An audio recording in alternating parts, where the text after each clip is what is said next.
Nós queremos dar as boas-vindas para você que está aqui conosco na nossa igreja, Igreja Batista Monte Serra, Gravataí.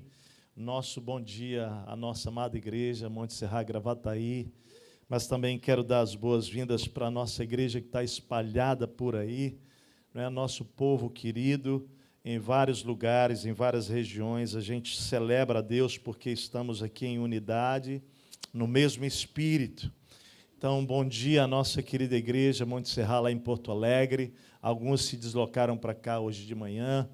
Nós queremos dar as boas-vindas também para a nossa igreja lá de Viamão, que também se movimentaram alguns para cá. Alguns queridos do Vale dos Sinos, bem-vindos também. E que Deus abençoe a nossa igreja no Vale dos Sinos. Que Deus abençoe a nossa igreja lá em Santa Cruz. Que Deus abençoe a nossa igreja lá em Igrejinha, gente. Deus está fazendo lindas coisas em Igrejinha. Deus está fazendo coisas tão lindas através do povo de Deus, lá em Gramado. Então, que Deus visite cada um de vocês, onde vocês estão, e a nós que podemos estar aqui nesse lugar, aqui em Gravataí, na QI Informática. Você que é de Gravataí será muito bem-vindo aqui. Aqueles que conseguirem já se deslocar, nós temos espaço físico aqui, que atende ainda, né? Ainda, por enquanto, 300 pessoas, mas em breve serão 2.000, em breve serão mais, em nome de Jesus, amém? Amém, para a glória de Deus. Queridos, louvado seja por esse tempo de louvor coletivo, né? De adoração coletiva. Eu não sei você, mas essa verdade das Escrituras que declara que o Senhor habita no meio dos louvores, se você declarou hoje aqui, com o seu coração, tudo que nós cantamos, certamente tua alma já mudou. Amém? Não é verdade? Certamente a nossa alma já foi transformada pelo Senhor.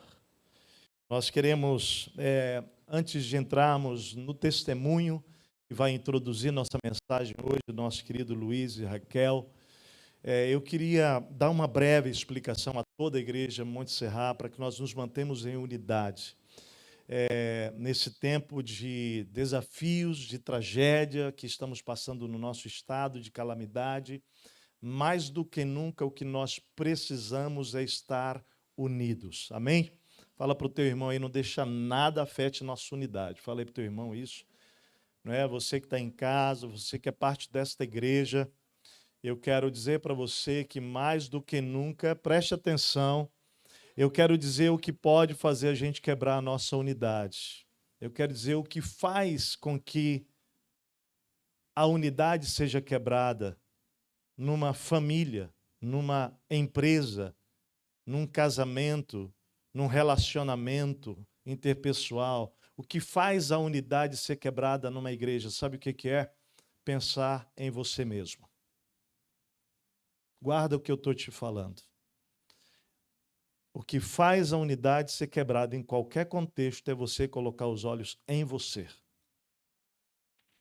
Esse foi um bar perfeito. Vamos falar juntos? Bah. Esse foi do Espírito, pode ter certeza. E, queridos, eu quero pedir a esta amada igreja tão linda que é a Igreja de Jesus, manifesta em Porto Alegre e no Rio Grande do Sul, mas especificamente falando agora da Igreja Batista Monte Serra, que não é hora de ninguém pensar em si mesmo. É hora de nós pensarmos uns nos outros. Há muita gente sofrendo. Se você olhar para a sua dor como a dor maior, eu quero te dizer, ela não é a dor maior. Tem muita gente padecendo coisas que você nem imagina. Então é hora de todo mundo olhar para o outro agora. É todo mundo sacrificar-se pelo outro. Porque se todos nós fizermos isso, deixa eu te dizer, Deus fará por você. Deus moverá a igreja na sua direção. Então eu peço que todos nós nos unamos no desafio que nós temos e ele será longo. Ele será longo. Virá dores maiores do que as que já estamos sentindo. Eu quero então começar dizendo isso. Que nós precisamos estar unidos. A minha explicação, ela é uma explicação importante para que tenhamos unidade na melhor forma de nós servirmos as cidades e as pessoas. Amém, gente? nossa perspectiva de igreja precisa mudar. Nós não somos a manifestação do corpo de Cristo em Porto Alegre apenas na Igreja Batista de Monte Serra. Amém, gente? Nós não somos a expressão plena e completa da Igreja Batista de Monte Serra, da Igreja de Jesus, pela Igreja Batista de Monte Serra em Gravataí, certo, gente? Nós não somos a expressão plena, completa da Igreja de Jesus presente lá em Vale dos Sinos pela Igreja Batista de Monte Serra. Em nenhuma dessas regiões que eu comentei. Nós somos uma parte do corpo de Cristo em qualquer um desses lugares e a Monte Serra tem uma parte de responsabilidade no socorro do povo do Rio Grande do Sul. Preste atenção, tem uma parte. Pega a sua mão aí, levanta a sua mão. Olha lá. A sua mão pode fazer o que o pé faz? A sua mão pode fazer o que os olhos fazem? Sua mão pode fazer o que a boca faz? Não, sua mão pode fazer o que ela foi feita e projetada para fazer, amém? Então perceba bem, se nós como igreja somos uma parte do corpo de Cristo, significa que nós como Monte Serra não faremos tudo na expressão do cuidado da nossa cidade, do nosso estado. Está claro isso? Então nessa dinâmica do socorro, que Deus moveu a igreja para socorrer. Obrigado, toda a igreja Monte Serra, repartindo, socorrendo com aquilo que você tem, não é? Ajudando o que não pode socorrer hoje, não é? Abrindo casa. Gente, está todo mundo se movendo para socorrer a própria igreja. Glória a Deus por isso. Nós temos o Brasil, não é? Se movendo na direção do Rio Grande do Sul. As igrejas do nosso país, a nossa gratidão, mais uma vez, às igrejas do nosso país que estão conectadas com o Rio Grande do Sul, mas especificamente com a Monte Serra. Muito obrigado pelo amor com que vocês têm repartido nesse momento de dor e sofrimento aqui. Então, amados, há um grande mover de Deus. E nesse tempo, a Monte Serra tem um papel dentro da estrutura da dinâmica do socorro. Nós abrimos o nosso primeiro celeiro lá em Porto Alegre. Celeiro Monte Serra, Porto Alegre. Depois abrimos o celeiro Monte Serra, Viamão. Abrimos essa semana o celeiro Monte Serra, Vale dos Sinos, lá em São Leopoldo. E abrimos essa semana o celeiro Monte Serra, Gravataí. 4 em 10 dias. Vamos bendizer Jesus por isso? A nossa gratidão aos empresários, às instituições que estão cedendo esses celeiros para socorro. Mas preste atenção, a nossa operação, de novo, levanta a sua mão. Nós somos, nesse momento, as mãos dentro dessa dinâmica do corpo de Cristo. Junto com o coração, nós estamos repartindo com os vários, preste atenção, abrigos das cidades, de parceiros que nós acreditamos na credibilidade deles, porque nós temos prestação de contas para prestar. Nós somos aqueles que estamos repartindo. As coisas chegam e os celeiros repartem. Chegam e repartem. E nós não podemos, de forma alguma, pensar que desta maneira nós estamos ignorando o povo direto que está passando pela batalha. Porque não estamos abrindo os celeiros para acolher diretamente o povo que está na batalha. Não, de novo, se a gente pensar a igreja Monte Serra como tudo em nós, nós não vamos entender o que Deus está fazendo. Deus está fazendo uma unidade da igreja em Porto Alegre, no Rio Grande do Sul, tremenda. Por quê? Porque nós estamos abençoando o povo, está chegando na ponta, por vários parceiros nossos sérios, que são igrejas, que são ministérios cristãos, que estão atendendo o povo direto. Então, eles não estão recebendo as carretas, eles estão recebendo de nós o que nós estamos recebendo do Brasil e de Porto Alegre. E dessa maneira, como um corpo mesmo, que é o corpo de Cristo no Rio Grande do Sul, e em Porto Alegre, Gravataí, Vale dos Sinos e tantos lugares aí, nós estamos podendo abençoar mais. Por quê? Porque se limitasse a distribuir apenas nos celeiros Monte Serra, nós iríamos abençoar muito pouco. Você quer saber quantos parceiros nós estamos hoje? Só para você saber, só de celeiros que estão recebendo e que estão distribuindo e mais pontos, são mais de 40. Então nós estamos nos multiplicando na multiplicação. Quer dizer, nessa questão de abençoar e repartir. Amém, gente? Então, qual é o papel da Igreja Batista Monte Serra? Nesse momento, pode ser que daqui a pouco a gente vai abrir tudo para entregar para o povo. Mas, nesse momento, nós somos parte das 27, presta atenção, 27 celeiros da cidade, cristãos, cadastrados, não é? Que é como José, uma visão que Deus nos deu. Repartimos com o Conselho de Pastores da cidade, onde somos celeiros para pegar, receber as carretas que estão vindo do Brasil e distribuir para aquelas frentes que estão direto com o povo. Ou seja, a Monte Serra está atuando com o povo? Sim ou não? Diga, sim, através do nosso corpo de Cristo, que é a igreja espalhada na cidade. Tendo dito isso, não haverá mais questionamentos e dúvidas sobre esse assunto. Amém, gente? Amém? Então nós estamos caminhando em unidade. Amém?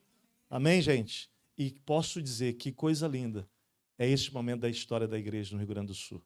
Estamos trabalhando todos juntos como família de Deus. Esses dias eu estava lá no Belo de Neves, só para entender a dinâmica do corpo de Cristo, como é lindo. Estava lá com meu amigo pastor Alê. E eu fui lá com um time, estava eu, o Vitor, mais uma equipe de a Martinha, Laila e uma galera lá servindo lá na Bola de Neve. E quando descobriram que eu e o Vitor eram pastores, nos colocaram na área da triagem. Então o pessoal chegava, atendendo o povo, né? Chegava, cadastrava, eu preciso disso, para tantas pessoas, tal. Aí eles botavam na tenda, e lá na tenda, então, eles serviam alimento para as pessoas ali, um lanchinho, as pessoas ficavam ali. E aí algumas pessoas iam para orar com aquelas pessoas, ouvir a dor, a história. Trabalho lindo. A propósito, está sendo lindo o trabalho da igreja no nosso estado. Está sendo poderoso demais. E eu estou ali, então, quando descobriram que eu e o Vitor éramos pastores, pediram para a gente ficar ali assistindo essas pessoas, ouvindo as histórias e orando por elas. E foi muito lindo o momento que nós vemos lá, né, Vitor? E as pessoas, então, estavam ali e eu perguntava, você conhecia essa igreja aqui antes? Não. Eu falei, essa igreja aqui é muito séria. Aí as pessoas perguntam, é séria mesmo? Eu falei, é muito séria. Olha, o nosso pastor é uma bênção, pastor Alê, esse cara é um homem de Deus, a esposa dele, né? E eu ia falando da igreja, gente, e a experiência profunda do meu coração, sabe qual era? Poder falar, essa aqui é a minha igreja.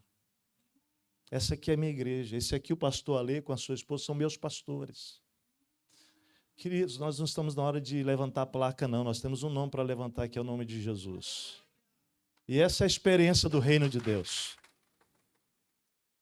Em nenhum momento as pessoas que eu atendi aquela noite souberam que eu era pastor e pastor de uma igreja na cidade. Todas elas eu disse, você tem que vir para essa igreja aqui, quando passar isso, domingo, é bênção, uma igreja bíblica séria, pode vir. Então, gente, isso é o reino de Deus. Nós não estamos aqui para outra coisa, senão levantar o nome de Jesus. Amém?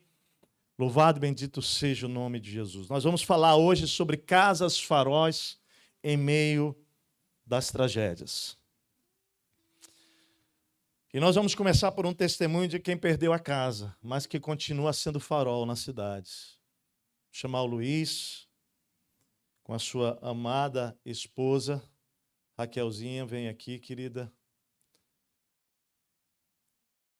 Vem com a família, vem com o filhão.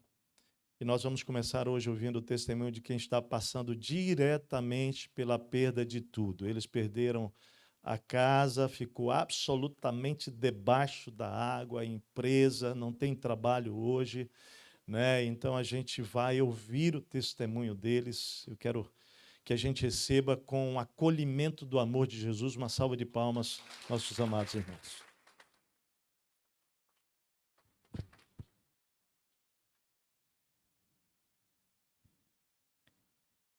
Bom dia, amada Igreja do Senhor. Eu sou o Luiz. Eu sou a Raquel. Eu sou o Caio.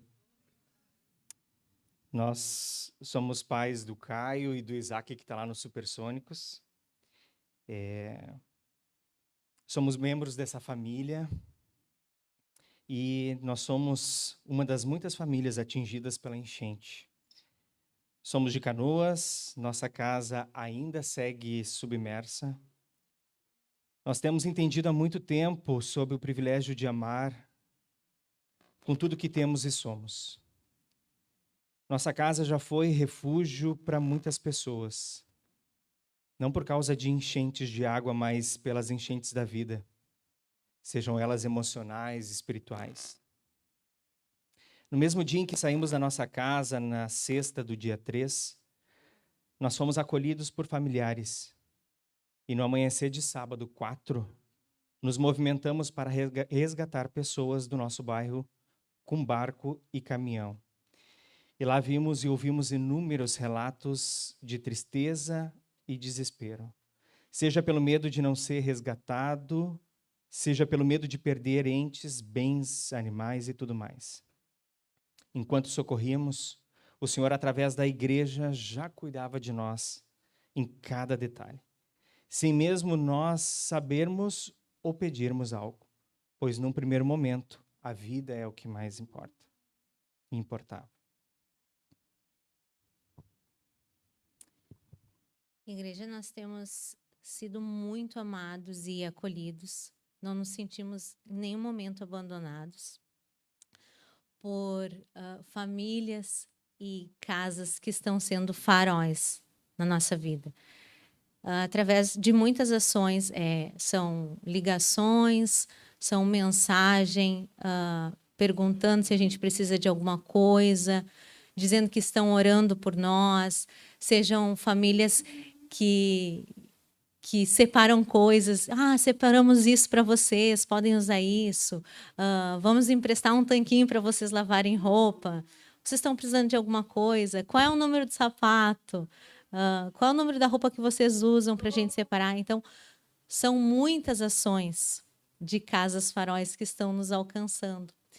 Então, às vezes, a gente pensa assim, eu não posso fazer muito ou não tenho como alcançar. Mas sim, todos nós temos como alcançar. Mesmo nós que estamos abrigados, ainda podemos ser casa farol para alguém, né? Podemos orar por alguém, podemos repartir aquilo que tem chegado até nós através de vocês. São muitas demonstrações, como a Raquel falou, de amor que tem chegado até nós. Sem falar numa família muito especial, que hoje ela é muito amada por nós, que está nas nossas orações diárias, que, sem nos conhecer, disponibilizou seu sítio para que pudéssemos morar pelo tempo determinado por Deus e indeterminado por eles. E nós estamos sendo muito amados nesse lugar. Eles têm disponibilizado tudo o que tem lá dentro para nos amar. Essa família tem compreendido a importância de utilizar todos os recursos para amarem famílias. Está sendo uma casa farol para nossa família nesse momento. E hoje nós estamos sendo alvos e Deus está permitindo que estejamos sendo alcançados pelos cuidados dele e pela sua família espiritual, provendo um teto para pousarmos até itens básicos do dia a dia. Temos compreendido que não perdemos tudo. Ainda que porventura não restasse uma pedra sobre pedra e não encontrássemos um tijolo sequer, ainda assim não teríamos perdido tudo. Confesso que estamos vivenciando literalmente um dia de cada vez. Há momentos em que o coração aperta, as memórias vêm, as lembranças de que não temos mais os nossos registros impressos em fotos, cartas, memórias que ficam na memória e que Deus tem permitido construir a cada dia novas, um dia de cada vez. Encorajamos você que nesse momento nos ouve, que podem ser casa-faróis nesta cidade, para amarem pessoas e experimentarem viver o reino de casa em casa. Nosso muito obrigado a Deus. Perdão.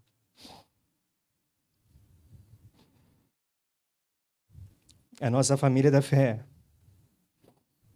aos amigos, familiares, íntimos, que partilharam vida, amor, esperança, recursos,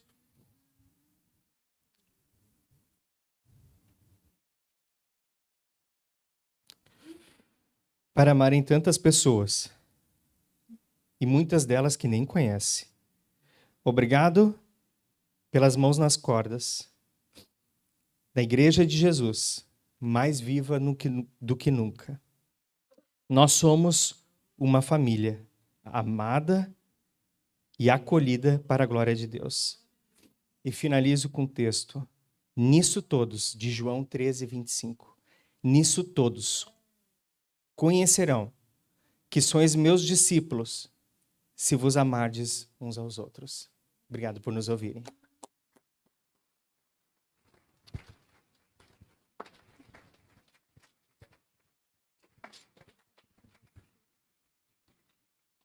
A senhora, por favor.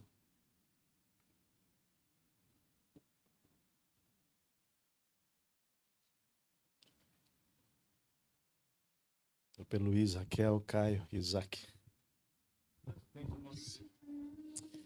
Ó Pai, só Tu sabes, Pai. Só Tu sabes, Senhor. E só Tu podes, Pai, suprir tudo aquilo que talvez doa mais nas perdas, Pai, que são as memórias, os registros. Ó Deus, só Tu sabes. E eu te peço, Pai, que o Senhor guarde no coração deles as memórias que mais importam, para que as que não importam tanto sejam sim esquecidas, Pai, e que sejam construídas coisas muito maiores, como eles mesmos têm ouvido do Senhor. Pai, nós sabemos, Senhor, que os nossos tesouros estão no céu, porque é só no céu que os tesouros nossos não podem ser corroídos pela traça, pela ferrugem ou pelas chuvas, enchentes. Mas, Pai, nós sabemos que o coração deles está contigo. E eu te peço, Pai, que cada dia mais eles sejam fortalecidos pelo Teu Espírito. Eu te peço cada dia mais que o amor do Senhor, através de pessoas, através da igreja, através de coisas que eles recebem, eles possam estar sendo abraçados e fortalecidos por Ti, Pai. Que cada vez mais que eles buscarem na Tua presença, eles sejam aliviados do cansaço, de se sentir sobrecarregados, de as suas emoções estarem pesadas, Deus, que a cada dia eles provem mais da sua fidelidade, Senhor, e cada dia mais eles tenham histórias profundas para contar, e que com a consolação que eles têm recebido do Senhor, eles possam repartir consolação, Senhor, para todos aqueles que chegam até a vida deles, Pai.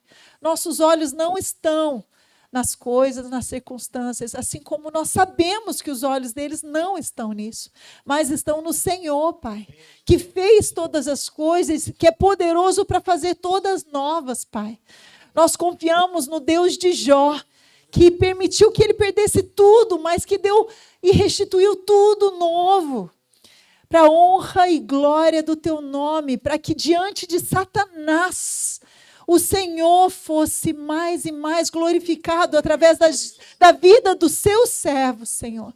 E poder o Senhor falar com o coração cheio e com a boca cheia: eles são os meus servos. Obrigada, Deus, porque o Senhor pode olhar para o Luiz, para a Raquel, para o Caio, para o Isaac, como seus servos, assim como tantos outros. E, Pai, que eles sejam faróis e luz para nós e para todos os outros, Senhor, que passarem pela vida deles, Pai. Para que eles possam ser luz do mundo e serem casa colocada no alto da colina, candeia colocada no alto da estante, Deus, iluminando a todos que estão ao redor, para que todos vejam e saibam que o Senhor é Deus e que o Senhor tem feito grandes coisas na vida deles, Pai. Pai, enxuga todas as lágrimas, Senhor, e repõe, restitui tudo aquilo que foi uma perda na vida deles, para que eles possam provar e ver. E que todas as pessoas ao redor possam também provar e ver que o Senhor é bom. E que Tuas misericórdias são renovadas dia após dia. E que grande é a Tua fidelidade. Obrigada, Senhor, em nome de Jesus. Amém. Amém. Aleluia, glória a Deus. Glória a Deus. Obrigado, queridos. Obrigado. Louvado seja o nome de Jesus. Casa Faróis no meio das tragédias.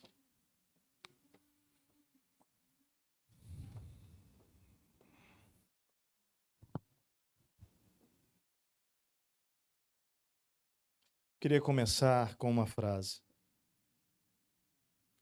Para os discípulos de Jesus, tragédias e calamidades são um chamado para agir. Podemos dizer isso juntos? Para os discípulos de Jesus, tragédias são um chamado para agir. Em 2 Coríntios, capítulo 5, versículo 14, temos a clareza de que Deus nos fortaleceu com o seu amor. Fala comigo. Deus nos fortaleceu com o seu amor. Em Atos 1, capítulo 8, fica claro que ele nos capacitou. Deus, o próprio Deus, nos capacitou com o seu poder. Os dois textos dizem o seguinte: pois o amor de Cristo nos constrange, porque estamos convencidos de que um morreu por todos, logo todos morreram. E ele morreu por todos, para que aqueles que vivem... Quantos são aqueles que vivem em Cristo Jesus? Levanta a mão aqui. Para que aqueles que vivem já não vivam mais para si mesmos, mas para aquele que por eles morreu e ressuscitou, Jesus Cristo. Atos 1:8 diz: mas vocês receberão poder, falando da igreja de Jesus, aqueles que crescem em Cristo, quando o Espírito Santo descer sobre vocês, e serão minhas testemunhas em Jerusalém, em toda a Judéia, Samaria e confins da terra. O propósito divino, então, foi fortalecer a igreja e capacitar a igreja com o poder e o amor. Fale comigo. O propósito divino foi fortalecer e capacitar a igreja com o poder e com o seu amor. Para causarmos um impacto, amados, no mundo poderoso, especialmente sobre as pessoas que estão sofrendo, seja físico, material, emocional ou espiritual. A verdade central, bíblica e histórica é que a igreja, através dos tempos, de casa em casa, de discípulo a discípulo, tem atuado na linha de frente das catástrofes mundiais no que diz respeito às operações humanitárias de socorro. Isso é incrível, como Deus tem feito isso. Nós, no nosso estado, acabamos de receber, né? Estamos aqui, temos uma reunião quarta-feira, dentre as muitas reuniões, nosso time estratégico estará lá nessa reunião com Samaritan's Purse, que é um ministério que tem ao redor do mundo, em todas as tragédias, atuado de uma maneira poderosa. Nós, como igreja, recebemos o contato logo através dos legendários para acolhermos isso aqui. Houve uma movimentação da igreja inteira, nós logo pedimos para que eles entrassem em contato com o CIMEPA, o Conselho de Igrejas Evangélicas, não é? E dali disparou um processo com todas as autoridades da nossa cidade, de maneira que nós podemos receber aviões, e aqui deve ter uma imagem aparecendo aqui, não é? do Ministério Samaritan's Purse, que é um ministério cristão, uma organização norte-americana, que já faz parte do ministério do Billy Graham há muitos anos, agora na pessoa do seu filho Frank Graham. Eles trouxeram 41 toneladas de doação dos Estados Unidos às vítimas do Rio Grande do Sul. Sem contar, naturalmente, as igrejas ao redor do mundo e do Brasil se movimentando, não apenas com recursos financeiros ou humanos, mas de ambas as maneiras, humanamente se movendo. Nós, essa semana, começamos o apoio às famílias que estão passando da nossa igreja e queremos estender isso ao Brasil através de um ministério voltado para atendimento da alma daqueles que já passaram por situações de tragédias, de uma igreja lá em São Paulo. Nós queremos agradecer a parceria, não é? Porque esse movimento todo é o Brasil se movendo para amar. Tem sido assim. Em Atos capítulo 4, versículos 34 a 37, mostra uma igreja que, de casa em casa, ao saberem das necessidades uns dos outros, agiam imediatamente para supri-las. Olha o que diz lá em Atos capítulo 4, versículos 34 e 37. A igreja primitiva, a igreja nascendo, o movimento da igreja saindo de Jerusalém e indo até os confins da terra, ela nasce com um DNA de repartir. O texto bíblico diz assim: não havia pessoas necessitadas entre eles, pois os que possuíam terras ou casas as vendiam. Eu vou colocar aqui, pois os que possuíam terras, casas, os que tinham dinheiro aplicado, né, sacavam o dinheiro aplicado, traziam o dinheiro da venda e colocavam aos pés dos apóstolos, que o distribuíam segundo a necessidade. Olha a responsabilidade. Segundo a necessidade de cada um. José, um levita de Chipre, a quem os apóstolos deram o nome de Barnabé, que significa encorajador. Vendeu o campo que possuía, trouxe o dinheiro e o colocou aos pés dos apóstolos. É nessa passagem, quando você entra no capítulo 5, você vai encontrar ali Ananias e Safira tentando fazer a mesma coisa, né? Mas eles estão fazendo para a glória pessoal, não é para a glória de Deus e nem movido por amor ao próximo, aos necessitados. Ou seja, até isso nós temos que cuidar nesse tempo de repartir. Que você não reparta para ser admirado, que você não reparta para que aplaudam você, mas que você reparta verdadeiramente por compaixão. Por compaixão. Em Atos capítulo 11, versículos 28 a 30, nós vamos ver a igreja de Antioquia, uma igreja que estava começando, como a igreja aqui de Gravataí, uma igreja bem jovem. Ao tomar ciência da fome de Jerusalém, buscaram imediatamente maneiras para ajudar. O apóstolo Paulo, logo depois, ao escrever ao seu filho Timóteo, nos inspira como agirmos em situação de extrema necessidade, registrando isso lá na segunda carta de Timóteo, capítulo 2, versículo 3, quando ele diz: Timóteo, participa dos meus sofrimentos como bom soldado de Cristo Jesus.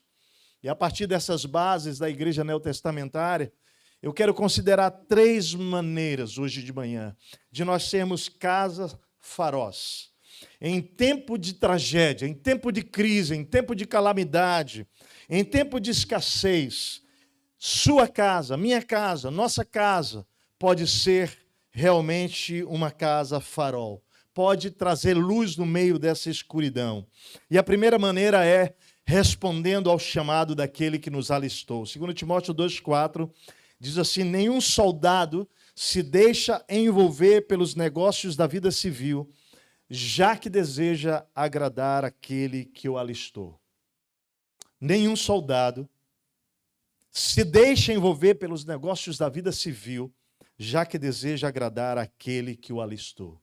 Então, a primeira maneira de nós sermos casa farol é respondendo, diga comigo, respondendo ao chamado daquele que nos alistou. Uma boa maneira de nós nos vermos como igreja de Jesus nesse tempo.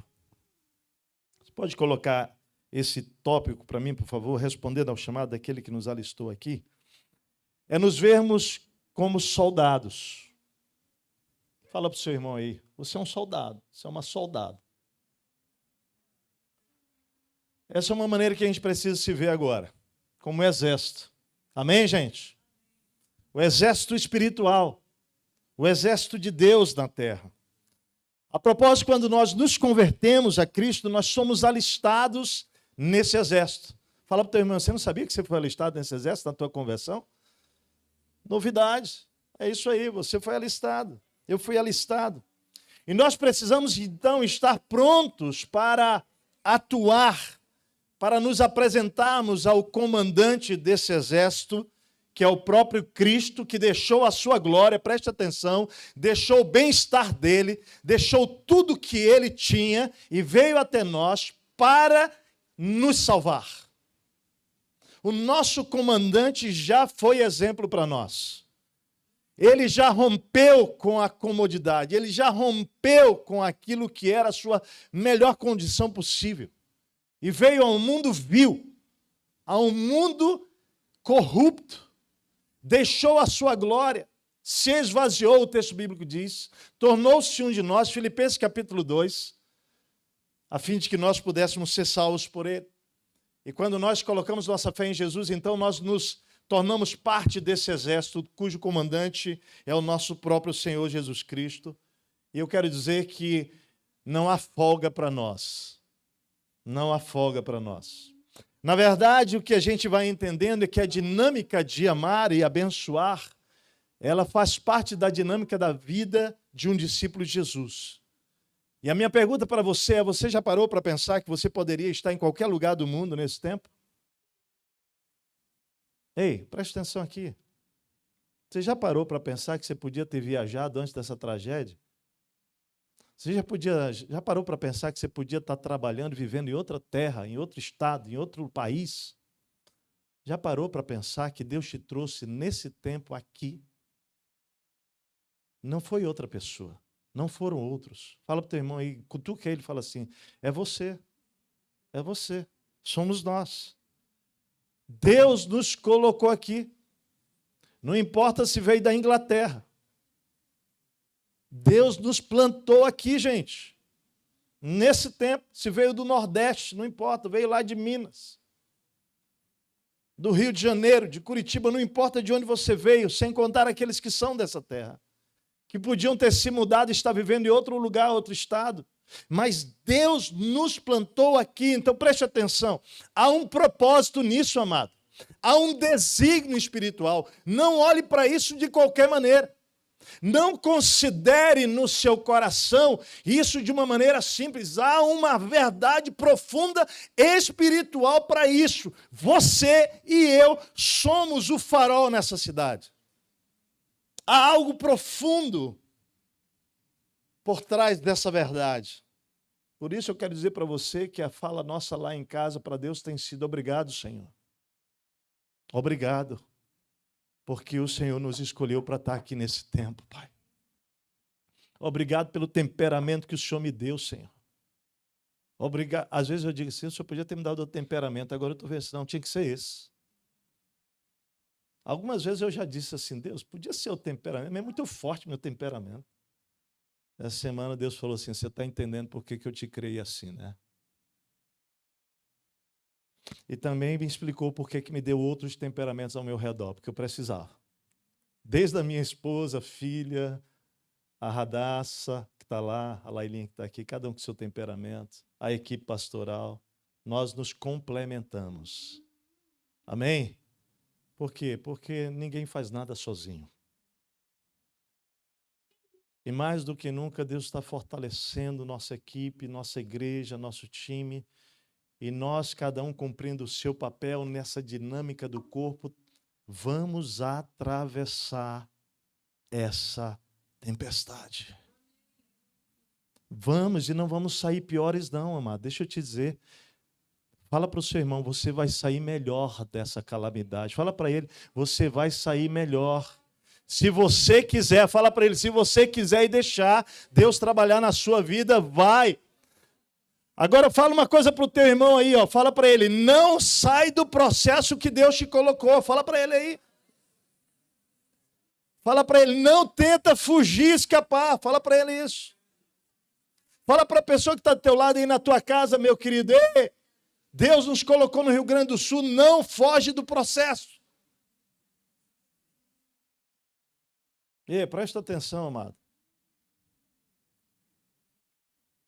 Ser farol nesse tempo é entender que a minha vida, a minha casa, tudo que eu sou e tudo que eu tenho precisa agora, ser disponibilizado àquele que nos alistou.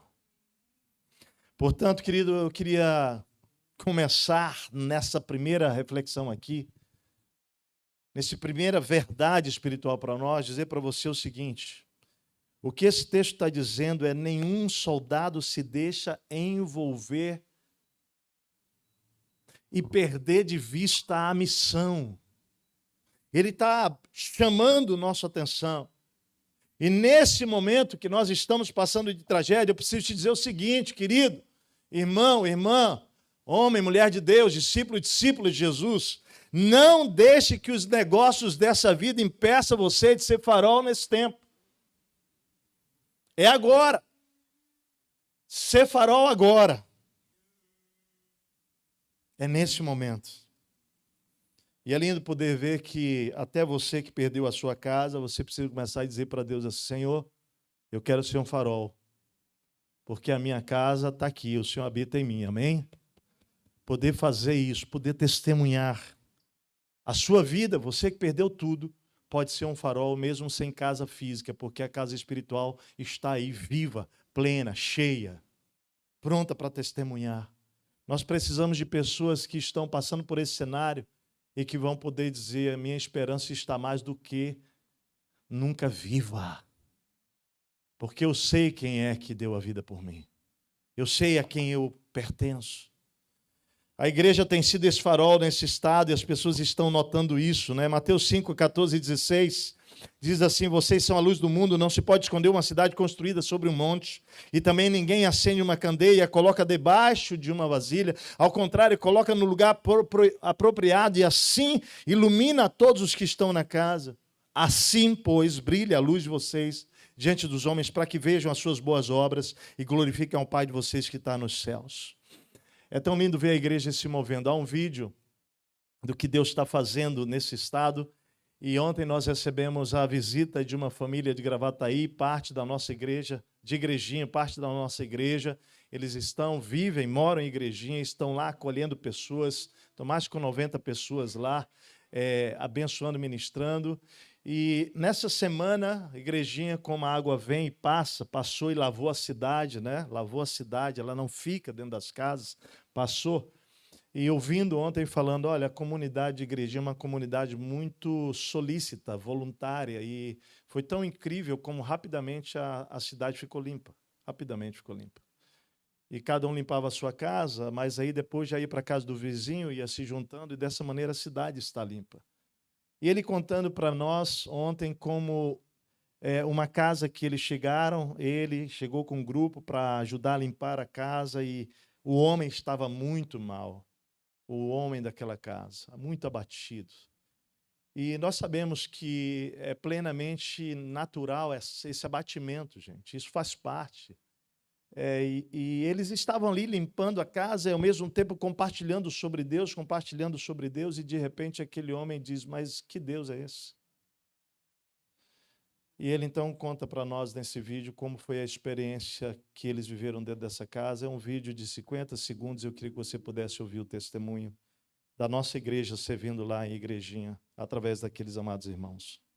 Pessoal, compartilhar com vocês no meio dessa dificuldade, né, que o nosso estado está vivendo, como Deus está se movendo, né? O que Ele também está fazendo e como a gente pode ter a percepção e ouvir Ele. Nós estávamos numa casa fazendo a limpeza e um dos donos, né, o homem começou a chorar e a sua esposa que estava do lado foi abraçada, né, pela equipe e aí disse, onde está Deus nisso? E a esposa dele respondeu, Deus está dentro do abraço desses homens, Deus está dentro das mãos que estão limpando a nossa casa, Deus está dentro da comida que estão entregando todos os dias para nós aqui. Uma percepção de como Deus vai se revelar. Nós não estamos livres de passar pelos problemas. Nós não estamos imunes a isso. Mas nós podemos ver o amor de Deus e a mão dele sendo estendida através de mim e de você. Que Deus abençoe. Amém, gente? Amém.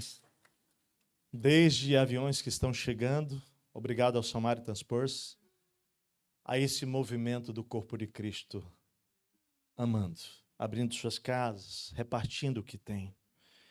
Para aqueles que estão em casa, aqueles que não perderam suas casas nesse tempo, queria desafiar você a se alistar dizendo, Senhor, eu não vou ficar dentro da minha casa. Eu queria que você mexesse na sua agenda, querido. Eu queria que você pudesse começar a olhar na sua estrutura de semana e dizer quanto das minhas horas eu posso servir pessoas. Eu posso amar pessoas. Eu queria que essa igreja pudesse continuar olhando para a sua agenda, para o seu orçamento, e digo isso cada um de nós, e dizer quanto eu tenho que eu posso repartir com quem não tem agora. E talvez você pense, R$100 não vai fazer diferença agora. Vai, querido. Você não tem noção que R$10 vai fazer diferença nesse momento. Todos nós podemos repartir. Nós estamos vivendo um tempo de oportunidade de dar. Fala para quem está do seu lado, estamos vivendo um tempo de oportunidade de dar, de repartir. Então, querido, reparta do que você tem. Não é sobre o muito, não é sobre o pouco, mas é sobre o princípio de repartir ser multiplicado nesse tempo. Amém, igreja? Não é quanta roupa você vai tirar do seu guarda-roupa, se você tem muita, mas é sobre o princípio ser aplicado nesse momento. É isso. Temos, como já disse semana passada, 2 lados acontecendo agora. Quem pode repartir mais e aqueles que precisam receber dos que podem repartir agora. Mas eu quero dizer que até para você que nesse momento não tem que repartir material, que você tem vida para repartir. Você tem testemunho para repartir. Então diga comigo, todos temos o que repartir nesse momento. Nós temos esperança para repartir. Eclesiastes capítulo 11, versículo 1 a 2 diz: atire o seu pão sobre as águas e depois de muitos dias você tornará a encontrá-lo. Reparta o que você tem com 7, até mesmo com 8, pois você não sabe que desgraça poderá cair sobre a terra. Então, queridos, quem pode repartir agora, reparta com os que não podem. Amanhã pode ser você que vai precisar. A nossa gratidão, então, ela é imensa pelas igrejas, pelos pastores, pela não só da cidade, mas do Brasil inteiro, que tem repartido conosco. Líderes do Rio Grande do Sul têm sido abençoados por causa disso, igrejas têm abençoado. Eu queria dizer uma palavra específica para os pastores e igrejas do Brasil agora. Vocês estão sendo a Antioquia para nós, a igreja da Antioquia. Quando Ágabo, um profeta, profetizou à igreja de Antioquia que uma fome estava chegando em Jerusalém, essa jovem igreja lá de Antioquia logo levantou um movimento financeiro de ofertas para mandar para Jerusalém. Está lá em Atos, capítulo 11, versículos 27 a 30. Mais tarde, o próprio apóstolo Paulo organiza um fundo para juntar dinheiro de várias igrejas fora de Israel para ajudar a suprir as necessidades da igreja de Jerusalém. Está lá em 2ª Carta aos Coríntios, capítulo 8 e capítulo 9. Ou seja, dar aos necessitados, repartir é um aspecto essencial do cristianismo desde a sua fundação lá na igreja primitiva. Foi o que Deus fez por nós, dando o seu próprio filho, seu único filho, para que a nossa necessidade de salvação pudesse ser satisfeita. Então, igreja, em tempos de calamidade, a igreja de Deus precisa se alistar. Amém? Eis-me aqui, Senhor. Fala comigo. Eis-me aqui, Senhor. Eis-me aqui. Dando os seus bens, dando o seu tempo, dando tudo o que podem para ser esse farol. Então, faça isso. Reveja a sua história. Reveja o seu orçamento, abençoe domésticos da fé, priorize primeiro esses, os da família espiritual, mas esteja pronto sim para abraçar e repartir com todos que Deus colocar e estiver ao seu alcance, amando ao próximo como fomos amados, amém? Porque esse é o momento da igreja testemunhar na cidade também, da igreja repartir com aqueles que não têm. Essa semana, um dos médicos que eu tenho investido na vida dele como um dos alvos de amor da nossa cidade, ele atua lá em Eldorado, gente. É um querido que nós temos, eu e Martim, amado por ele, pela família dele. E essa semana foi tão bonito, a gente parou para conversar um pouco no estacionamento, e eu perguntei se ele já tinha voltado para Eldorado, e ele tinha naquele dia que foi agora, quinta-feira agora, ou sexta, ele tinha voltado para Eldorado, conseguido atuar, e ele disse: Teste, hoje eu chorei. Hoje eu chorei. E eu disse: eu não tive a chance de ir a Eldorado ainda. Ele falou assim para mim: olha, eu acho que talvez seja bom você não ir agora. Eu só vou voltar lá pela minha responsabilidade, porque é trágico o que está acontecendo lá. Então eu comecei a compartilhar para ele como nós estávamos atuando na cidade, como igreja, não Igreja Batista Monte Serra apenas, mas como igreja de Jesus. Gente, foi tão poderoso a emoção desse cara, ele sabendo que eu não sou do Rio Grande do Sul, e ele disse: eu posso te fazer uma coisa? Eu falei: pode, o que foi? Eu falei assim: eu quero agradecer a você e toda a igreja por estar fazendo isso por nós aqui no nosso estado. Ele disse: eu quero colocar minha caminhonete, ele tem uma caminhonete preta, né? Eu falei: eu quero colocar minha caminhonete a serviço, pastor. Na hora que você quiser pegar minha caminhonete aí, fazer qualquer coisa, e me chama que eu vou junto. Há um mover de Deus nessa cidade, gente. É hora da igreja se levantar e dizer: Senhor, eu me apresento comandante para amar essa cidade. É isso. Eu quero agradecer a cada um de vocês que aqui está, cada um dos pastores da nossa equipe pastoral, cada um dos homens líderes de células da nossa igreja. Eu quero agradecer a cada discípulo de Jesus dessa igreja, porque nós temos sido incansáveis em repartir. E nós não podemos parar. A primeira maneira de nós sermos farol nesse tempo de calamidade é respondendo ao chamado daquele que nos alistou. Se apresente com tudo que você tem diante do nosso comandante. Mas a segunda maneira de sermos faróis nesse tempo é trabalhando arduamente como um lavrador. O mesmo texto diz isso. O texto vai seguindo e Paulo vai dizendo: o lavrador que trabalha arduamente deve ser o primeiro a participar dos frutos da colheita. Olha que profundo que Paulo está ensinando aqui a Timóteo, seu discípulo, seu filho na fé, pastor na igreja lá em Éfeso. Esse homem, ele vai nos ensinar, querido, que a fase mais dura do ciclo de uma colheita é o tempo de lavrar a terra. Fale comigo. A fase mais dura do ciclo de uma colheita é o tempo de lavrar a terra. É um trabalho lento e árduo. Parece que nós estamos vivendo esse tempo. E por um bom tempo, quero dizer, amados, nós estaremos lavrando a terra. Só que nós não estamos só lavrando a terra, igreja. Nós estamos semeando. Nós estamos lavrando e semeando. Nós estamos passando arado e estamos semeando. Estamos semeando o amor de Cristo. Tanto é que em todos os nossos celeiros, preste atenção, há uma orientação coletiva de que nós não apenas colocamos dentro das carretas, dos caminhões que chegam lá, não é, das combis, das coisas dos automóveis que estão chegando para levar, para abençoar um grupo de pessoas. Nós estamos sempre recebendo as carretas do Brasil e orando, abençoando as igrejas que estão enviando, e nós estamos sempre orando e abençoando todos os mantimentos que saem junto com aquele motorista, e nós estamos dizendo para cada um deles que estão se movendo com isso: você não está levando água, você não está levando roupa, você não está levando mantimento, você não está levando... Não, você não está levando essas coisas aí apenas. O que você está levando é o amor de Cristo espalhando nessa cidade. É isso. E nós temos essa visão clara de que nós estamos semeando. É tempo de trabalho árduo.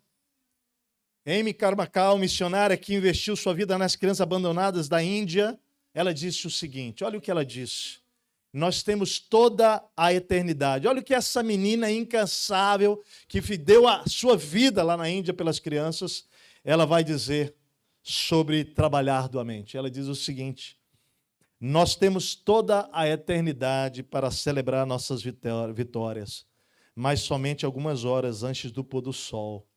Falando do pôr do sol como nossa partida, tá? Mas apenas algumas horas antes do pôr do sol para conquistá-las. Quantos anos de vida você tem? Meu amado, eu não sei quanto tempo, se vai ser de 1 mês, 6 meses, 1 ano, 10 anos, que nós vamos ter reflexo do que estamos passando. Eu só quero dizer uma coisa para você. Os nossos anos nessa terra são poucos. E vale a pena você investir amando e servindo. O apóstolo Paulo, quando chama os presbíteros de Éfeso para se encontrarem com ele lá no porto de Mileto, ele faz um dos discursos mais profundos. Para mim, um dos discursos dele mais lindos de encerramento de ciclo ministerial, depois de 3 anos e meio com a igreja de Éfeso. E agora, com a sua consciência limpa, muito limpa, o apóstolo Paulo termina esse discurso dizendo o seguinte: olha, Atos 20, 32 a 35, ele fala: agora eu os entrego a Deus. Agora ele está entregando a igreja de Éfeso ao Senhor e a palavra da sua graça, que pode edificá-los e dar-lhes herança entre todos os que são santificados. Primeiro aqui você vê um apóstolo entendendo que o crescimento daquela igreja, o avanço não depende dele, né? Depende do Senhor e da palavra. Né, que eles continuassem buscando, que eles iriam continuar crescendo. Mas ele vai dizer o seguinte para eles, olha só que profundo. Consciência limpa de um apóstolo que serviu 3 anos naquela igreja. Eu não cobicei a prata, nem o ouro, nem as roupas de ninguém. Vocês mesmos sabem que estas minhas mãos supriram minhas necessidades e as de meus companheiros. Presta atenção. Paulo tinha uma cabeça extraordinária. Este homem tinha um conhecimento extraordinário. Mas ele está dizendo que as mãos dele trabalharam pesado. Ele era um fazedor de tenda. Quando eles tinham na Áquila e Priscila, que também eram fazedores de tenda lá em Corinto, né? Você vai ver um homem que trabalhou pesado, a despeito de ser um homem de conhecimento, que podia dizer assim: não, vocês pegam no pesado, eu fico no conhecimento aqui só ministrando. Eu tenho dito isso para a nossa equipe inteira: não, a gente está lá, está botando a mão nas cordas, pegando pesado, carregando. E eu tenho dito isso, não é brincadeira não. O que eu puder aprender nesse tempo, eu quero aprender lá dentro daquele celeiro. Já estou empilhando, gente, já sou craque em empilhadeira. É verdade, semana eu falei: cara, me aprende, eu preciso aprender isso aí. E aprendi. Já dirigi caminhão essa semana, não dirigi fora porque não pode, mas lá dentro, fazendo, para botar para dentro a manobra, aprendi. Falei: eu vou aprender tudo que eu puder nesse tempo, porque é tempo de aprendizado, de crescimento. Todo mundo trabalhando. Todo mundo botando as mãos nas cordas. E olha como ele vai terminar essa fala. Em tudo o que eu fiz, mostrei a vocês. Olha a autoridade do líder, querido. Em tudo o que eu fiz, mostrei a vocês que mediante trabalho, o quê? Trabalhinho tranquilo. Não, é trabalho árduo. Trabalho árduo. Trabalho árduo. Nós devemos ajudar os necessitados. Igreja, presta atenção. Nós todos precisamos pegar no pesado agora. Está claro, igreja? Todos nós temos. Claro, você tem problema de coluna. Eu tenho 2 discos de titânio aqui, 6 parafusos na minha coluna. Mas eu estou bem. Eu estou bem. Eu estou indo para a academia 3 vezes por semana, 6 horas da manhã, 6h30 ali, que é para preparar mais o meu abdômen para dar conta do recado. Porque é tempo de trabalhar arduamente, gente. Todo mundo. E ele vai dizer, lembrando as palavras do próprio Senhor Jesus, que disse que a maior felicidade em o quê? Dar. Fala para o teu irmão, a maior felicidade do que dar, do que receber, meu irmão. Essa é a segunda maneira de nós nos unirmos nesse tempo, sendo casas faróis, nessa cidade, nesse estado, trabalhando arduamente como um lavrador. Para nós esse tempo é tempo de sofrer pelas pessoas que estão desesperadamente necessitadas, para trabalharmos lado a lado com eles, e é tempo de fazermos algumas coisas que costumávamos ter para ajudar aqueles que nada têm. Então eu diria que nesse momento não ajudar seria um erro grave. Fala para o seu irmão assim, não ajudar agora seria um erro grave. Você que está em casa aí, querido, não ajudar agora seria um erro grave. É claro que nós sabemos, gente, eu digo isso, trabalhar pesado, mas eu estou querendo dizer isso para quem pode. Existem pessoas limitadas, nossos idosos estão trabalhando de outra maneira lá nos nossos... Estão dobrando as coisas, todo mundo trabalhando arduamente, não é no sentido só do pegar pesado no físico, é todos nós estarmos em prontidão para servir. Amém, gente? Nós temos várias pessoas limitadas nesse tempo fisicamente. Né? Vocês não têm noção como o nosso time de apoiadores, gestores, estão sofrendo, alguns deles, porque não podem. Fisicamente eles não têm a condição para... Mas estão intercedendo, orando, está todo mundo lutando, gente. Todo mundo está guerreando. E isso é importante. O profeta Amós, preste atenção, anunciou mão pesada sobre aqueles que estavam vivendo tranquilamente e se divertindo, enquanto a nação estava em crise. Ou seja, não é a palavra do pastor Técio, é a palavra bíblica. Deus repreende uma nação de homens e mulheres que estavam vendo a nação sofrer, padecer, e eles estavam lá no bem bom como se pudessem ignorar a crise que estava acontecendo. Não é tempo de você ficar em casa podendo servir, ignorando o que está acontecendo, meu amado. Não é. Então, olha o que o texto diz aqui. Ai de vocês que vivem tranquilos em Sião e que se sentem seguros no monte de Samaria. Vocês, homens notáveis da primeira entre as nações, às quais o povo de Israel recorre, vão a Calné e olhem para ela, depois prossigam até a grande Amate e em seguida desçam até Gate, na Filístia. São elas melhores do que os seus 2 reinos? O território delas é maior do que o de vocês? Vocês acham que estão afastando o dia mal? Mas, na verdade, vocês estão atraindo o reinado do terror. Vocês se deitam em camas de marfim e se espreguiçam em seus sofás. Comem os melhores cordeiros e os novilhos mais gordos. Dedilham suas liras como Davi e improvisam em instrumentos musicais. Vocês bebem vinho em grandes taças e se ungem como os mais finos óleos, mas não se entristecem com o que está acontecendo ao redor de vocês. A ruína de José.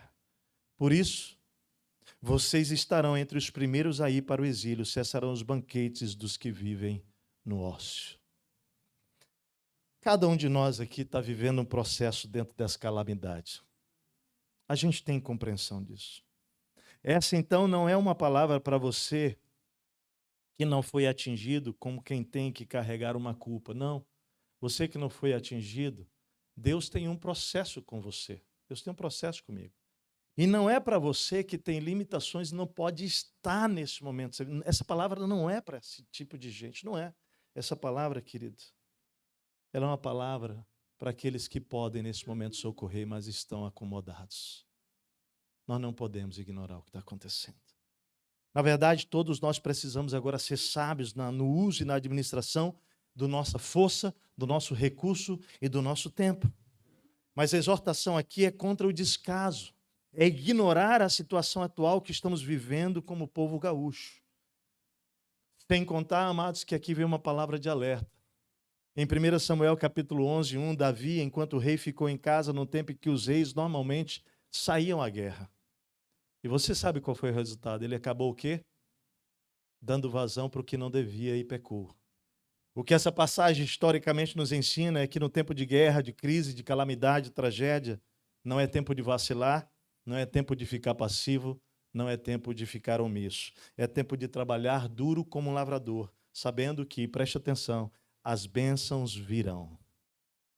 Você colherá o fruto disso. O fruto do sofrimento do trabalho árduo virá. Olha o texto. O lavrador que trabalha arduamente deve ser o primeiro a participar dos frutos da colheita. Olha, eu vou ler o texto de novo. Tem um princípio aqui. O lavrador que trabalha arduamente deve ser o primeiro a participar dos frutos da colheita. Você já notou que tem muita gente querendo ser o primeiro a participar dos frutos sem pagar o preço? Tem muita gente querendo que o salário aumente e ele não pague o preço. O texto aqui tem um princípio espiritual. Ele está dizendo que aqueles que trabalham arduamente serão os primeiros a colher dos frutos. Isso é uma lei espiritual, amado. Isso é um princípio. Embora tudo na nossa vida, preste atenção, seja graça. Fala o tema, tudo é graça. Tudo é graça. Aqui não é meritocracia que a gente está falando aqui. Aqui está falando apenas que o participar do fruto da colheita passa por lavrar a terra arduamente. Se você conversa com um lavrador, você sabe. Ele vai saber te explicar isso. Ele vai poder te dizer que nós não somos lavradores de terra para plantar, mas ele vai saber dizer o que significa isso. Ele está dizendo, eu nunca vou colher se eu não levantar às 5 da manhã para ir trabalhar duro. É disso. Essa palavra, né, Paulo escrevendo a Timóteo no capítulo 2, ele vai dizendo o seguinte, essa palavra é digna de confiança. Se morrermos com ele também viveremos. Se perseverarmos, com ele também reinaremos. Se o negamos, ele também nos negará. Se somos infiéis, ele permanece fiel, pois não pode negar-se a si mesmo. E essa palavra aqui, querido, ela não cabe nesse momento àqueles que estão precisando do nosso trabalho para socorrê-los, porque eles não podem trabalhar. Amém, gente? Amém. Fala para o teu irmão assim, vamos trabalhar como lavradores. Fala para ele. Não vamos perder tempo. Na verdade, fala assim, vamos continuar, né? Porque está todo mundo trabalhando assim. Fala assim, vamos continuar trabalhando como lavradores, né? Porque tem sido esse o trabalho. Mas eu quero que você saiba de uma coisa. Fala para o seu irmão assim, fica tranquilo, você vai participar dos frutos da colheita. Você vai participar. Semear espiritualmente nesse tempo arduamente, queridos, semear espiritualmente também nesse tempo arduamente nos dará uma colheita de muitas vidas para Cristo. A terceira maneira de sermos faróis nesse tempo é sermos casas faróis de oração. No contexto da perseguição, a igreja, ela orava continuamente. Na verdade, esse, eu diria que é o trabalho mais poderoso que um discípulo de Jesus pode fazer nesse tempo, orar. De acordo com o apóstolo Paulo, a oração intercessória eficaz é um trabalho árduo. Ele escreve isso aos Colossenses no capítulo 4, versículo 12 e 13, dizendo assim, Epáfras, que é um de vocês e servo de Cristo Jesus, envia saudações. Ele está sempre batalhando por vocês em oração, para que, como pessoas maduras e plenamente convictas, continuem firmes em toda a vontade de Deus. Dele dou testemunho de que se esforça muito por vocês e pelos que estão em Laodiceia e em Herápolis. Quando Pedro é preso pelo rei Herodes, no mesmo tempo da morte de Tiago, irmão de João, a Bíblia diz que a igreja orava incessantemente. Isso está registrado em Atos capítulo 12, versículo 5, versículos 8 a 17. Olha o que diz a passagem. Pedro então ficou detido na prisão, mas a igreja orava intensamente a Deus por ele. O anjo lhe disse, vista-se, calce as sandálias. E Pedro assim fez. Disse-lhe ainda o anjo, põe a capa e siga-me. E saindo Pedro seguiu, não sabendo que era real o que se fazia por meio do anjo. Tudo lhe parecia uma visão.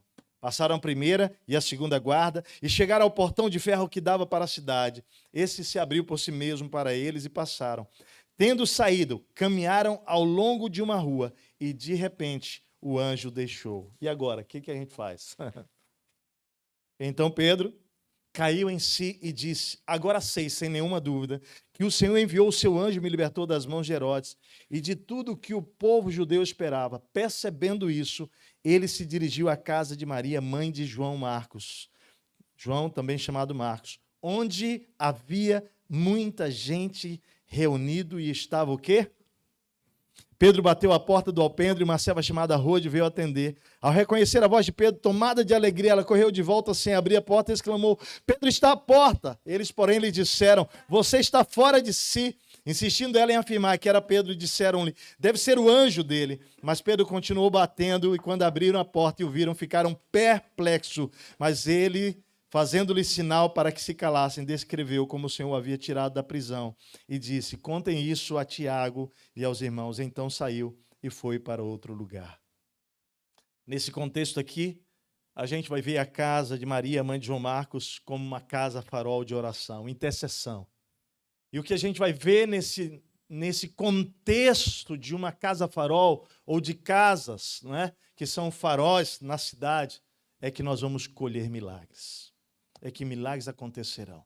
Ainda que você esteja aqui e alguém esteja lá do outro lado, as nossas orações são capazes de mover algemas, de mexer numa estrutura que for para socorrer e para salvar.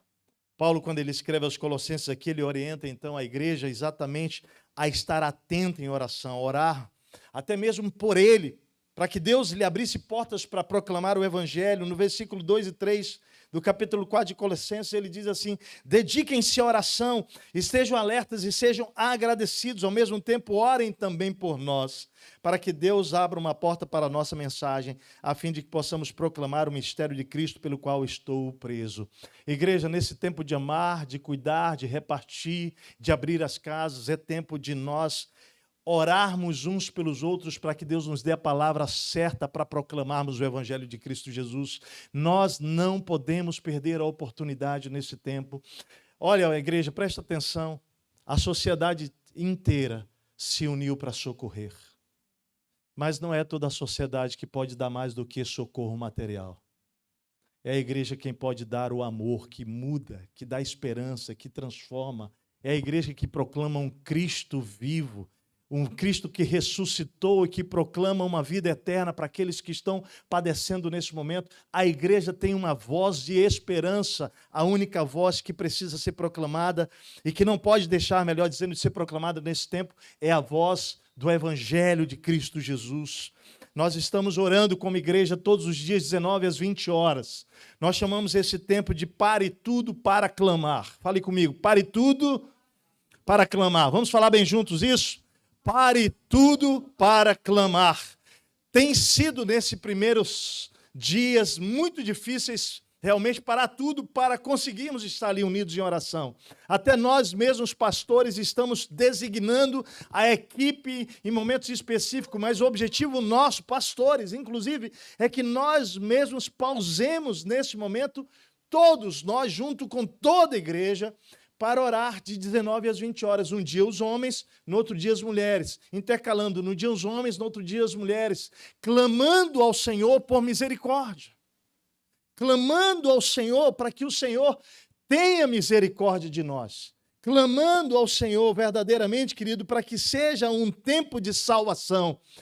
Clamando ao Senhor por saúde emocional, física e espiritual. Clamando ao Senhor por oportunidade de semearmos o seu amor, clamando ao Senhor pelas famílias que estão passando pelo momento de dor, sofrimento e perdas de tudo. Nós estamos orando ali e nós queremos convocar toda a igreja de Gravataí, toda a igreja em Porto Alegre, toda a igreja Monte Serrara espalhada, para que nós possamos, nesse momento, 19 horas, todos os dias, homens um dia, mulher outro dia, e assim nós clamando ao Senhor pelo nosso socorro.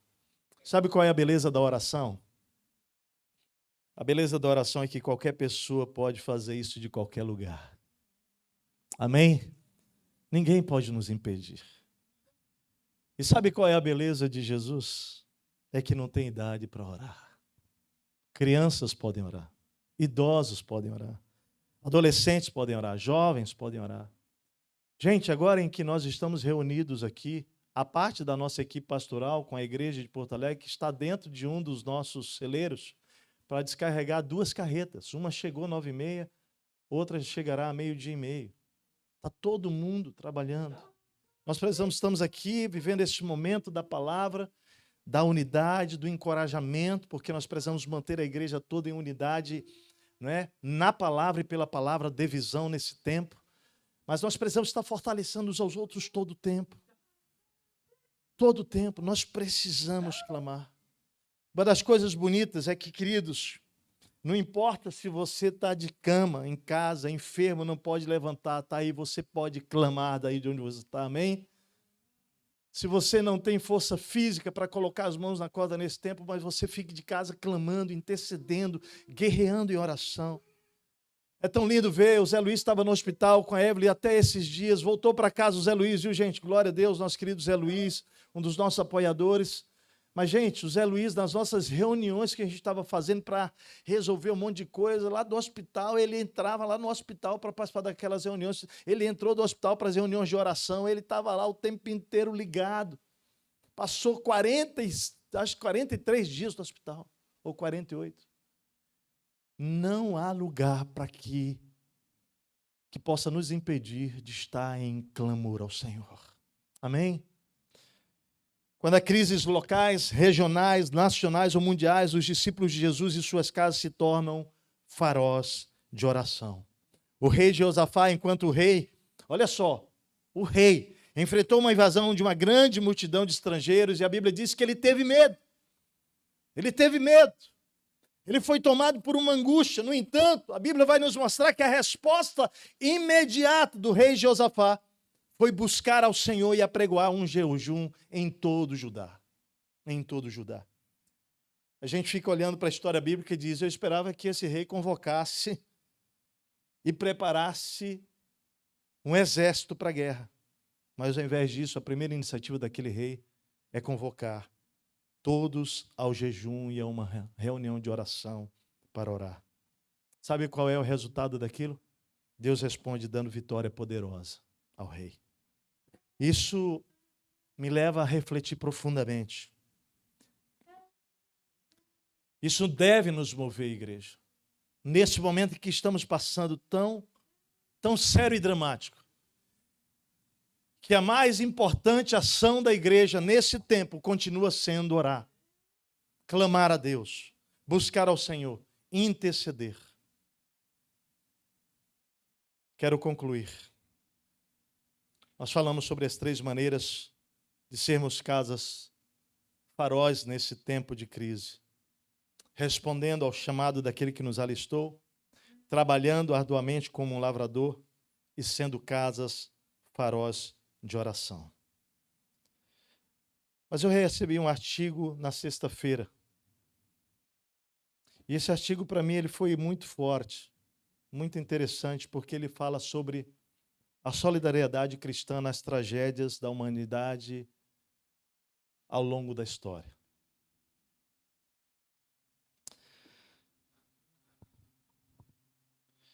É tão difícil dizer tudo o que a gente gostaria de dizer para aqueles que nós amamos. À medida que a gente encoraja essa igreja a se alistar, a todos se alistarem, não ficar ninguém de fora, cada um trabalhando da maneira que consegue fazer nesse tempo, porque somos um corpo, amém? Eu sei que nem todos vão carregar as cargas, viu gente? Eu sei disso. Mas o que eu também sei é que cada um de nós tem uma parte nessa dinâmica do que está acontecendo. E você não pode ficar de fora da sua parte. Nenhum de nós pode. Quem tem recurso para repartir, reparta. Quem tem menos recursos, reparta o que você pode. Quem tem tempo para repartir, reparta o seu tempo. Quem não consegue, esteja no que está fazendo, em qualquer lugar, clamando, intercedendo pela igreja que está se movimentando. Você estará dessa maneira também comprometido com a missão. Entenda isso. Eu tenho dito à igreja que nós cremos que não é por acaso que Deus nos colocou dentro de uma série chamada De Casa em Casa. Isso foi profético.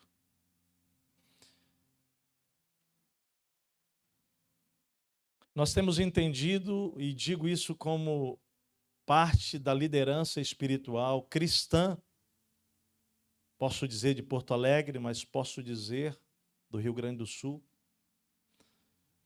que nós temos uma compreensão de que Deus está regando o coração do povo gaúcho para que a semente possa cair lá e brotar e que haja um grande avivamento nesse tempo na nossa terra. Eu quero te dizer qual é a semente, querido. A semente é o Evangelho de Cristo Jesus. É a boa notícia de que Cristo Jesus veio ao mundo. Ele se entregou em favor de nós. Ele morreu, mas a Bíblia diz que no terceiro dia ele ressuscitou e ele está vivo, e que ele virá buscar a sua igreja. E que todo aquele que crê em Jesus e confessá-lo com a sua boca e crê de todo o seu coração que ele é o Senhor, será salvo. Nós temos que proclamar esse evangelho. Essa é a semente a ser lançada nesse estado, nesse tempo em que o coração endurecido está sendo regado pela dor. Mas como disse semana passada, o Deus que está no controle disso é o Deus que está atuando em curar essa ferida. É o Deus que está manifestando pela igreja, pelo corpo de Cristo, já presente no estado do Rio Grande do Sul, mas pela igreja de Jesus espalhada no Brasil e vindo ao Rio Grande do Sul de várias maneiras. Está semeando o seu amor e a sua bondade. E dizendo, eu sou aquele que faço a ferida, mas sou aquele que curo. E nós cremos, querido, que em toda a história, a igreja teve um papel tremendo. Um livro escrito por Gustavo Leal Brandão, chamado Solidariedade Cristã nas Tragédias da Humanidade. Esse autor apresenta o modo como a igreja transformou, presta atenção, a igreja do primeiro século, transformou a história do Império Romano nas epidemias dos séculos II e III. E numa das falas dele, eu queria que você pudesse sair daqui hoje entendendo o papel da igreja nesse tempo da história. Peço para vocês paciência para em 5 minutos ler esse trecho. A sociedade pagã daquele tempo, greco-romana, havia sido estabelecida numa ordem oriunda da devoção às divindades místicas e políticas, além dos compromissos parentais, de forma que alguém somente conseguiria influenciar a realidade da vida naquela cultura romana, greco-romana, em comunidade, a partir de atividades práticas. Preste atenção, a partir de atividades práticas. E assim, dessa maneira, o cristianismo surgiu como uma religião abrangente, aberta a todas as classes. A Bíblia fala de escravos e livres, homens e mulheres, ricos e pobres, de uma forma onde todos são amados e tratados iguais por Deus. Conforme lemos em Romanos capítulo 10, 12, isso vale para todos, pois não existe nenhuma diferença entre judeus e não judeus. Deus é o mesmo Senhor de todos e abençoa generosamente todos os que pedem a sua ajuda. Os cristãos partilhavam e ensinavam na igreja primitiva uma religião de relacionamento direto com Deus sem sacerdotes intermediários, sendo desnecessário entregar ofertas para afastar a ira de Deus, já que o único sacrifício requerido era o amor demonstrado através de ações de amor e solidariedade para com o próximo e os necessitados. Conforme Tiago,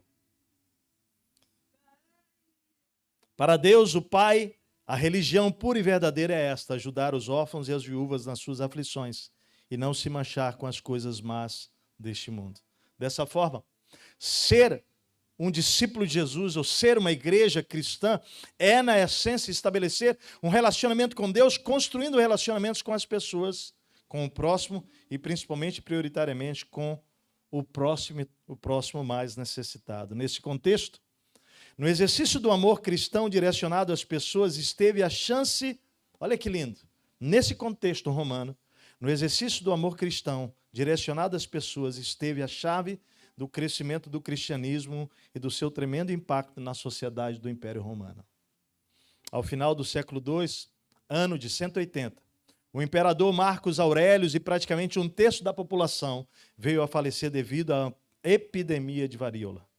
No século III, em 251, ano 251, uma nova epidemia, agora sarampo, produziu grande mortandade nas regiões rurais e municipais do Império Romano, atingindo toda uma população que desconhecia essas doenças e sua gravidade.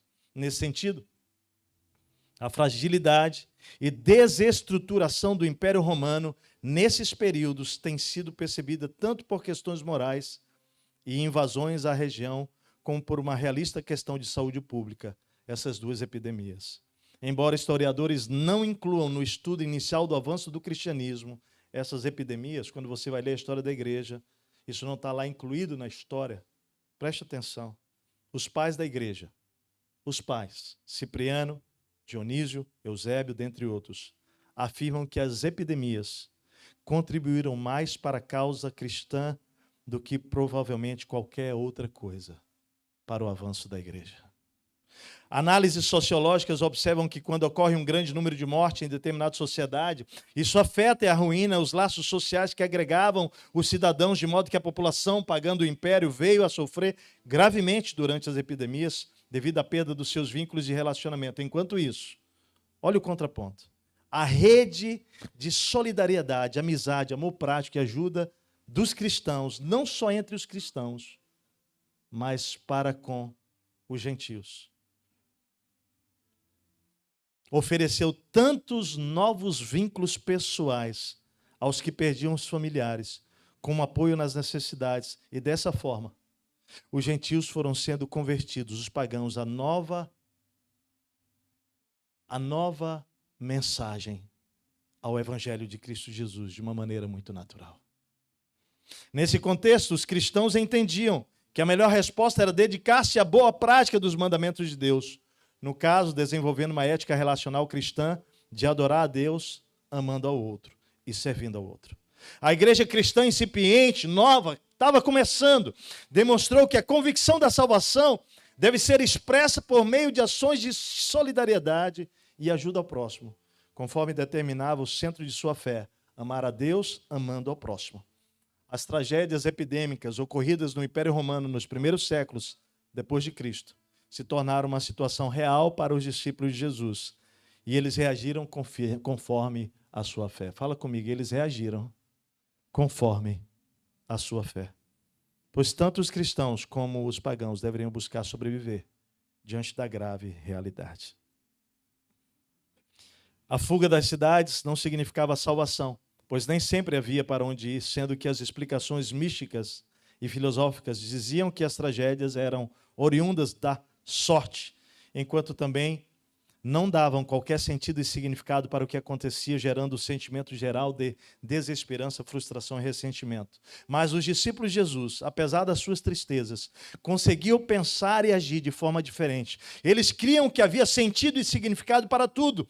Eles se confortavam crendo na vida após a morte e que Deus estava no controle de todas as coisas, mesmo que não tivessem explicações.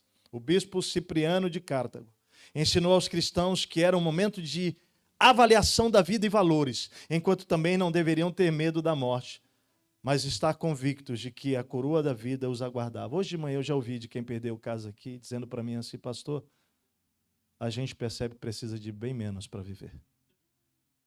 É uma mala. Ontem nós estávamos dentro do abrigo de uma das igrejas da cidade, que é um dos abrigos modelo hoje na cidade. Nós fizemos uma parceria com um empresário que me ligou, dizendo, olha, eu quero doar e tal. E aí, naquela manhã, eu tinha ouvido desse pastor, que Deus tinha falado para ele em oração. Olha que coisa linda como Deus faz. Aquele pastor estava orando e Deus falou com ele, compra camas, beliches. Porque as pessoas vão sair igual aquele paralítico, pega a sua maca e anda. Elas vão voltar para suas casas com uma cama e com um colchão. Vai desmontar as beliches e leva, além de duplicar o espaço. Olha que coisa linda, Leandro. Fantástico. Lindo, né? Além de tirar do frio do chão. E, gente, o corpo de Cristo tremendo, aquele empresário ligou para abençoar a Igreja Batista Monte Serra, e eu disse para ele, meu amado, não, eu quero que você vá na igreja tal, eu quero que você vá falar com o pastor tal, porque eles estão abrigando centenas de pessoas, e nós queremos, hoje de manhã Deus falou com ele que era para comprar camas. E, gente, esse homem, esse empresário mobilizou. Ontem eu fui lá com a Martinha, porque nós estamos mobilizando outro agir de outra igreja do Brasil. Fomos lá ontem, estavam todas as pessoas nas suas camas, nos seus beliches. E aí veio uma outra ideia, compra mala para todo mundo. E estavam as malinhas todas embaixo da cama. O que aquelas pessoas têm hoje é aquela cama, aquele colchão e aquela mala com aqueles pertences que conseguiram sair da casa e das doações da igreja que estão sendo espalhadas do Brasil para cá. E daqui para cá também. Consegue entender que poderoso isso? A igreja sendo bênção. A igreja sendo bênção. Esse pastor depois me pegou e disse, Técio, eu não entendi porque você mandou aquele empresário, cara, com aquele coração, porque nós somos uma igreja, foi minha resposta para ele. Porque a Monte Serra tem um papel e vocês têm outro papel na cidade. E nós somos um corpo só espalhados nessa cidade. Essa é a dinâmica do reino de Deus. Essa é a maneira. Queridos, líderes cristãos precisam continuar nesse tempo pregar fé e esperança, igreja. Você, discípulo de Jesus, precisa anunciar uma esperança que transcende aquilo que nós tocamos. Amém, igreja? Dionísio destaca que durante o ano 260 depois de Cristo, os discípulos de Jesus serviam corajosamente realizando tarefas como enterros de mortos, tratamentos de enfermos, alimentação de famintos e testemunho de fé a todos. Os cristãos atendiam tanto os irmãos da fé como toda a população ao seu redor. O resultado disso, de tamanha piedade e fé daquela igreja, foi um impacto social e espiritual muito grande. E a resposta cristã forneceu a base para uma explosão de discípulos que surgiram.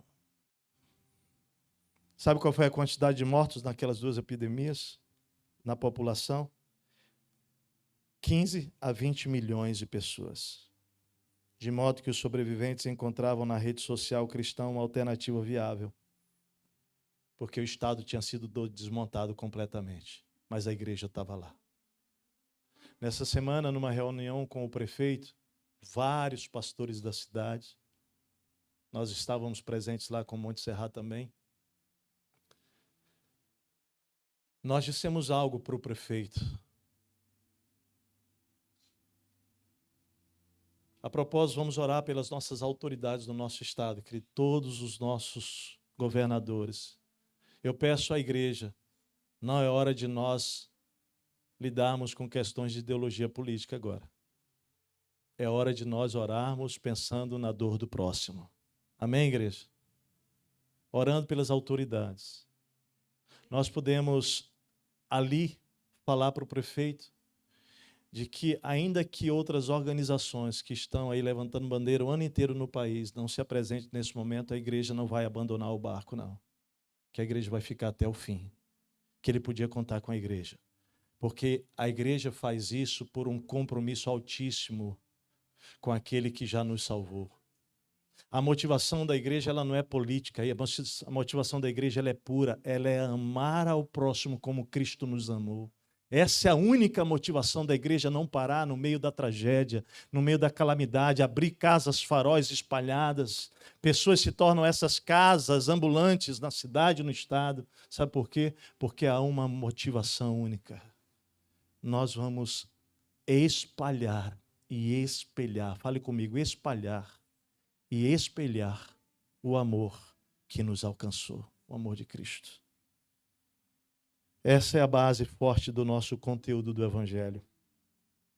E é essa a mensagem que vai responder aos anseios de uma população, nesse momento, cansada e, eu diria até, desencantada. Está pronto para isso? Eu quero terminar dizendo o seguinte. Ao final, ouça bem, eu não posso terminar sem dar esse relatório para você. Porque quando você vê a igreja cristã primitiva aqui, capítulo a capítulo, capítulo 2, capítulo 4, capítulo 5, você vai vendo? Cada final dos capítulos onde acontece uma situação dramática, acontece algo no final. Sabe qual é? O evangelho avançava, as pessoas proclamavam corajosamente a Cristo e acrescentava-se um número de pessoas à igreja. Há um relatório de multiplicação. Deixa eu dizer, igreja, há um relatório de multiplicação no final dessa tragédia. Mas eu creio, querido, que isso vai acontecer se nós, Igreja de Jesus, permanecermos fiéis ao Senhor nesse tempo, proclamando a esse Cristo em todo o tempo.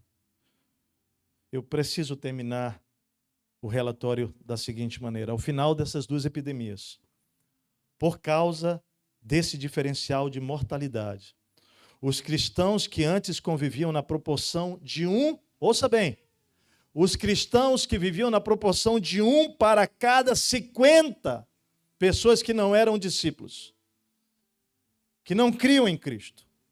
Fala para mim, 1 para cada 50. Passaram a 1 para cada 4. E logo depois, 1 para cada 1. E no final do ano 350 depois de Cristo, a população cristã era a maioria da população do Império Romano. Eu creio nisso. Eu creio nisso. Fala para o seu irmão, você é a luz do mundo, querido. Você é um farol. Você. Não fique escondido. Fala para ele, não fique escondido. Não. Deus quer te colocar lá no alto dessa cidade de Gravataí. Deus quer te colocar lá no alto da tua cidade onde você mora. Deus quer nos colocar lá. E assim, as pessoas vão ver as boas obras e vão glorificar quem? Ao Pai. Não é a mim, não é a você, não é o nome da igreja. É a uma pessoa. É por Ele e para Ele, Jesus. Porque tudo vem dEle e tudo é para Ele. Bendito seja o nome de Jesus. Nós vamos terminar esse tempo, sabe como? Orando. Orando. E nós vamos fazer um santo movimento. Nós vamos pedir que todas as pessoas que sofreram, padeceram, estão passando agora por alguma situação que tem a ver com a inundação, você vai sair daí, como foi semana passada, você vai vir aqui à frente, tá? Não importa se é daqui de Gravataí, Porto Alegre, Vale dos Sinos, de onde for. Você vai sair, vai vir aqui à frente de novo. E depois nós vamos todos, sem exceção, orar uns pelos outros. E você que está em casa, eu quero te convidar também a fazer uma roda aí depois, daqui a pouco. E aí em casa, terminar orando uns pelos outros. Nós não podemos sair daqui de outra maneira que não seja dobrados diante daquele que é o único que pode socorrer o nosso estado. Amém, queridos? Nós vamos cantar essa canção. Essa canção diz que como um farol que brilha à noite, como um ponte sobre as águas, nós queremos ser isso, né? Nós queremos ser isso nessa cidade. Enquanto nós cantamos essa música, querido, você que deseja ser esse farol, fica em pé, mas também todos aqueles que estão passando pelo drama, sai do seu lugar e vem aqui à frente, nós vamos ter esse tempo. Adore ao Senhor, adore ao Senhor.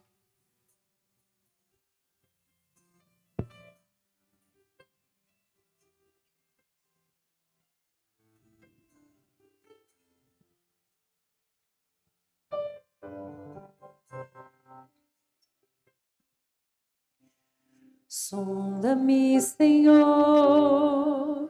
e me conhece. Os dois lados aqui, ó, desse lado. Quebranta o meu coração. Transforma-me conforme a tua palavra. E enche-me até que em mim se ache só a ti, então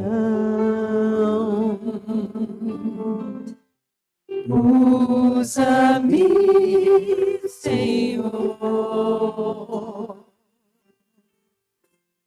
usa-me como um farol que brilha sobre as águas, como abrigo do deserto, como flecha que acerta o alvo. Eu quero ser usado da maneira que te agrade, em qualquer hora e em qualquer lugar. Eis aqui a minha vida, usa-me, Senhor.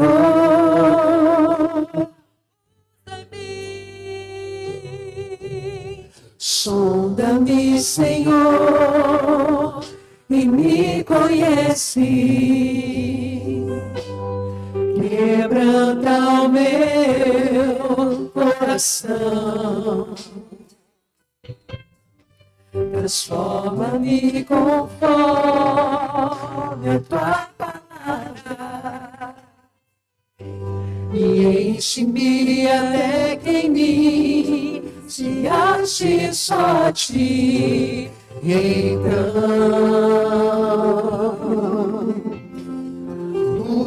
usa-me, Senhor.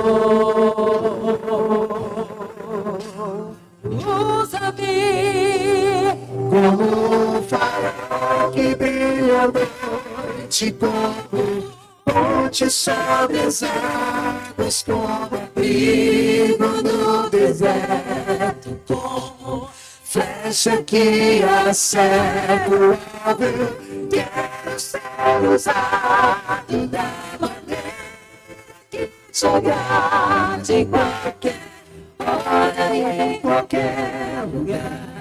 Eis aqui a minha vida, usa-me, Senhor,